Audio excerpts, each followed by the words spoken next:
রহমানির রহিম। আসসালামু আলাইকুম। আমি একটা ডিম ভাজবো। এখানে পেঁয়াজ কুচি, কাঁচামরিচ কুচি, পেঁয়াজ পাতা এবং পালং শাক নিয়েছি। এটার ভিতরে আমি ডিম দিয়ে দেবো। ডিম আমি নিয়েছি, এখানে ডিম দিয়ে দেবো। একটা কাটার সাহায্যে ডিমটাকে কেটে দেবো। ডিম আমার পেটানো শেষ। দিয়ে দিয়েছি কিছু ধনিয়া পাতা। এখন আমি ভেজে নেব। আমি ফ্রাই প্যানে তেল দিয়ে দিয়েছি, গরম হয়ে গেছে। এখন আমি ডিমটাকে ছেড়ে দেবো।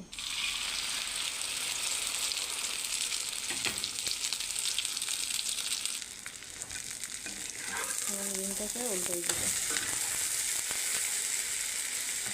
পালং শাকের ডিম ভাজি হয়ে গেল আমার। বন্ধুরা, কেমন হলো ভিডিওটি বললেন কমেন্টে। ডিম আমার ভাজি শেষ, এখন আমার খাওয়ার পালা। বন্ধুরা, এই যে বন্ধুরা, এখন আমি নাস্তা খাবো।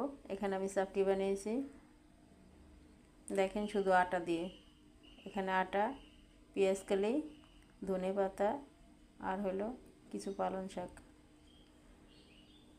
আমি শুধু আটা লবণ দিয়ে গুলিয়ে চাপটি বানিয়েছি আর ডিম ভাজি করেছি। দেখলেন যে বন্ধুরা, কাঁচামরিচ, পেঁয়াজ কুচি, কিছু ধনে পাতা আর হলো পালং শাক, সামান্য ধনে পাতা।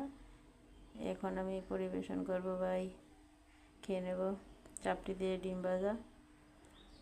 তো আমার এই ভিডিওটি যদি আপনাদের কাছে ভালো লাগে, বেশি বেশি করে লাইক দিন, শেয়ার করেন, আমার চ্যানেলটিকে সাবস্ক্রাইব করেন। যারা করছেন তাদের উদ্দেশ্যে বলি অসংখ্য অসংখ্য ধন্যবাদ। যারা করেননি তারা করে দিন সাবস্ক্রাইব। আপনারা সবাই ভালো থাকেন, আপনাদের জন্য দোয়া রইল। আমার জন্য আপনারা সবাই দোয়া করেন। আজ এই পর্যন্তই।